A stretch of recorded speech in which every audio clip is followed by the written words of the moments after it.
A diabetes, na realidade, é quando você tem um aumento da glicemia no sangue, quando você tem uma hiperglicemia. E é uma das doenças mais antigas que afeta a humanidade, tá?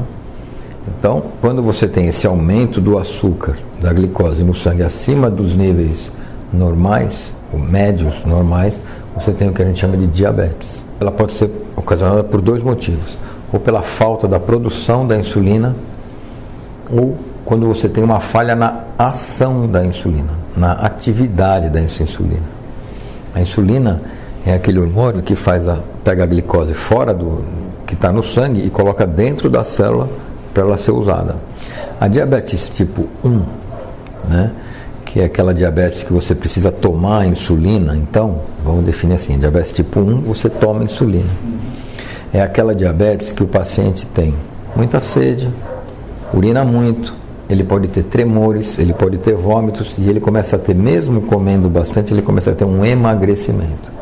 E essa diabetes ela vai evoluindo até o paciente ter uma coisa chamada cetoacidose, que é quando a insulina fica tão alta que o corpo não consegue se compensar mais. É preciso deixar bem claro que a diabetes é uma doença silenciosa.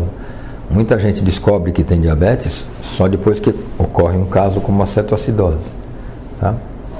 E a diabetes tipo 2 é aquela diabetes causada pela má alimentação, pela obesidade, pelo sedentarismo. Ela é uma diabetes que o paciente toma remédio para controlar a ação dessa insulina. Então, você vai encontrar esse tipo de diabetes no paciente mais obeso, no paciente mais sedentário. E também ele apresenta muita sede e urina muito. Mas diferente do diabetes tipo 1, ele não emagrece, né? Ele já é obeso. Uma coisa bem clara é assim: uma vez você é diabético, você vai ser diabético para o resto da vida. Ela pode ser adquirida ou você pode estar no seu código genético que você vai ser diabético. Mas você vai ser para sempre. E ela precisa ser controlada. Ela é uma doença silenciosa.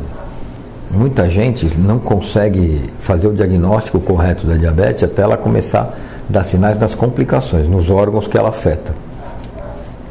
Então você pode ter uma coisa chamada retinopatia diabética, ou seja, aquele açúcar no sangue começa a entupir os vasinhos pequenininhos da retina e a pessoa começa a enxergar embaçado. Ou ele pode ter uma nefropatia diabética. A pessoa começa a ter um entupimento dos vasos bem pequenininhos do rim e isso vai aumentando até que o rim dele começa a não funcionar. Você pode ter um pé diabético, que a gente diz, que é aquela pessoa lendária que o diabético não cicatriza a ferida. Não é que ele não cicatriza, ele diminui a quantidade do tempo, aumenta o tempo de cicatrização, porque ele não tem uma irrigação sanguínea suficiente na microcirculação nas extremidades. Algumas mulheres, elas desenvolvem, pelo aumento de peso, pelo descontrole hormonal da gravidez, elas desenvolvem uma diabetes.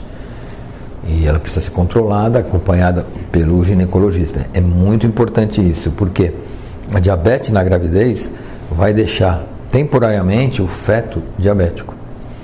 E ao contrário, pode ter nenês muito grandes. Quando nascem, após um tempo, eles podem até fazer o efeito rebote disso. Eles podem começar a ter hipoglicemia, porque eles estão acostumados a viver num regime de açúcar alto.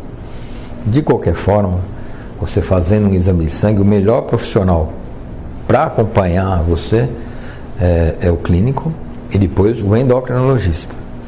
Então, uma glicemia feita em jejum, você começa a ter, uma vez por ano pelo menos, você começa a ter noções se você está tudo ok ou não.